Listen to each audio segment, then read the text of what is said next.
Estos son los 5 shorts ambientales de esta semana compilados en un único video. Número 1. Europa pasa importante ley contra la deforestación.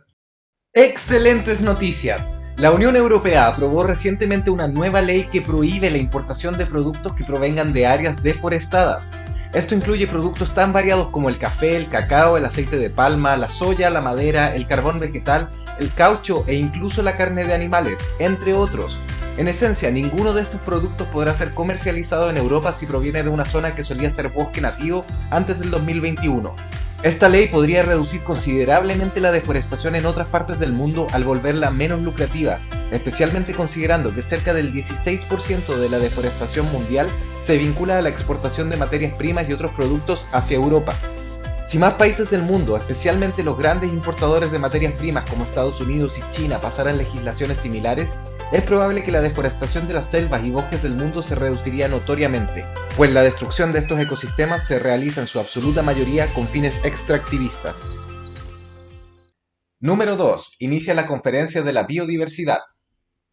Desde ayer 7 de diciembre y hasta el 19 del mismo mes se celebra en Montreal, Canadá, la Conferencia sobre la Biodiversidad, la cual buscará maneras de frenar la extinción masiva de especies y la destrucción de los ecosistemas, considerando que la preservación de la biodiversidad y los hábitats es tan importante para la estabilidad del planeta como la reducción de nuestros gases de efecto invernadero. La ceremonia fue inaugurada con un potente discurso del secretario general de la ONU, Antonio Guterres, quien afirmó que la humanidad está tratando a la naturaleza como un retrete y que la humanidad se ha convertido en un arma de destrucción masiva. También criticó a las empresas multinacionales que tratan a la naturaleza como un juguete para obtener beneficios. La ambición más importante que espera lograrse en esta conferencia es la llamada 30 por 30, es decir, que por lo menos 30% de toda la tierra y el mar sea declarado área protegida de aquí al 2030. Sobre los éxitos y fracasos de la conferencia, espero reportar nuevamente muy pronto. Número 3. Después de 20 años extintos, los leones vuelven a Ruanda. Una noticia para alegrarse. En Ruanda, los leones están volviendo a prosperar luego de haber desaparecido hace 20 años. Los leones fueron declarados extintos en el país africano en el 2001, año en que fue avistado el último león en estado salvaje. En 2016, el gobierno decidió traer 7 leones desde Sudáfrica. Hoy, sus números han crecido a 50. Esta es una verdadera historia de éxito, pues los leones cumplen un importante rol en sus hábitats y por tanto su reintroducción a Ruanda ayuda a estabilizar los ecosistemas.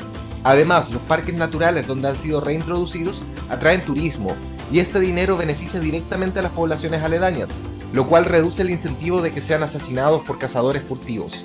Las iniciativas de reintroducción de especies han tenido bastante fuerza este año y es de esperar que se continúe así en los próximos años. Recientemente, por ejemplo, 500 orangutanes fueron reintroducidos a Borneo y hace no tanto subí un video sobre la reintroducción de los chitas a India, país en el que estaban extintos desde los años 50.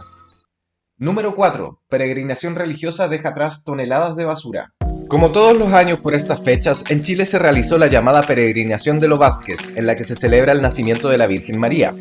Se estima que este año 1,3 millones de personas hicieron el recorrido desde distintos puntos de Chile hasta la región de Valparaíso.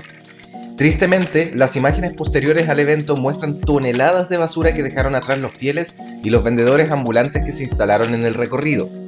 Desafortunadamente, imágenes como estas se repiten en casi todo evento masivo, como conciertos, carnavales y otras fiestas o celebraciones. Ahora se acercan la Navidad y Año Nuevo, dos importantes celebraciones con un alto impacto ambiental que producen grandes cantidades de basura. ¿Y en tu país? ¿Cuál crees tú que es la celebración que tiene mayor impacto ambiental? Número 5. Francia prohíbe los vuelos cortos en avión. Muy buenas noticias. Francia ha prohibido los vuelos domésticos para los cuales exista una alternativa que pueda hacerse en menos de 2 horas y media con un tren. Esta medida afecta actualmente a solo 3 rutas, los vuelos desde el aeropuerto Orly en París hasta Bordeaux, Lyon y Nantes, pero podría extenderse a otras rutas en la medida que la red de trenes se expanda y mejore. Además, otros países europeos y no europeos podrían inspirarse e imitar el caso francés en el futuro cercano. Los vuelos en avión son probablemente el medio de transporte más contaminante del mundo, después únicamente de los vuelos espaciales que por ahora al menos son exclusivos de los ultra ricos. Además, como la mayor parte del dióxido de carbono de un vuelo se produce en la etapa del despegue, los vuelos de cortas distancias son especialmente poco eficientes. Por otro lado, los trenes son uno de los medios de transporte masivos más eficientes en términos de huella de carbono, por lo que hace sentido reemplazar los vuelos en avión con viajes en trenes cuando la diferencia en duración no sea excesiva. Espero que este compilado te haya gustado. Recuerda que estoy subiendo shorts ambientales casi todos los días. Gracias por tu atención y bienvenido al Holoceno.